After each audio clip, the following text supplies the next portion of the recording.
ప్రపంచవ్యాప్తంగా cinema lovers ఎదురుచూస్తున్న project 'SSMB 29'.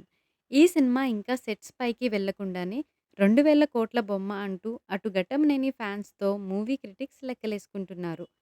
Super star Mahesh Babu, Rajamouli కాంబినేషన్‌లో వస్తున్న గ్లోబల్ యాక్షన్ అడ్వెంచర్ మూవీ కాబట్టి జక్కన్న ఏ రేంజ్‌లో తీస్తారు అని సినీ ప్రియులు ఆసక్తిగా ఉన్నారు.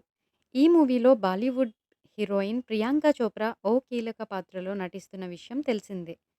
అయితే ఆమె హీరోయిన్ పాత్ర చేస్తుందని వార్తలు వచ్చినప్పటికీ, దీనిపై మూవీ టీమ్ ఎలాంటి అధికారిక సమాచారం ఇవ్వలేదు. ఇప్పటికే ఈ మూవీ షూటింగ్ రామోజీ ఫిల్మ్ సిటీలో జరుగుతుందన్న వార్తలు ఫిలిం నగర్ సర్కిల్‌లో చక్కర్లు కొడుతున్నాయి. రాజమౌళి తండ్రి ప్రముఖ రచయిత విజయేంద్ర ప్రసాద్ ఈ సినిమాకు కథ అందించిన విషయం తెలిసిందే. ఎప్పటిలాగే భారీ స్థాయిలో ఈ సినిమా స్టోరీని సిద్ధం చేసినట్లు ఆయన పలు ఇంటర్వ్యూల్లో తెలిపారు.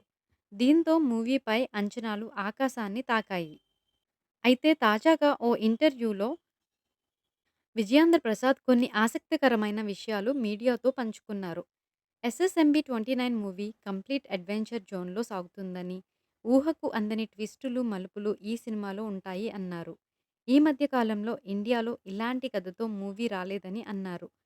మహేష్ కెరీర్‌లో ఇలాంటి సినిమా చేయడం ఇదే ఫస్ట్ అని అన్నారు.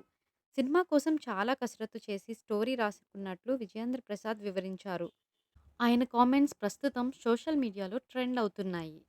ఈ మూవీని దుర్గా ఆర్ట్స్ బ్యానర్‌పై కేఎల్ నారాయణ తెరకెక్కిస్తున్నారు. 'తుఫాన్' తర్వాత ప్రియాంక చోప్రా తెలుగులో ఫుల్ లెంగ్త్ రోల్‌లో నటిస్తున్న మూవీ ఇదే. తాజా సమాచారం ప్రకారం ఈ మూవీకి ప్రియాంక చోప్రా ఏకంగా 30 కోట్ల రెమ్యునరేషన్ తీసుకున్నారని తెలుస్తోంది.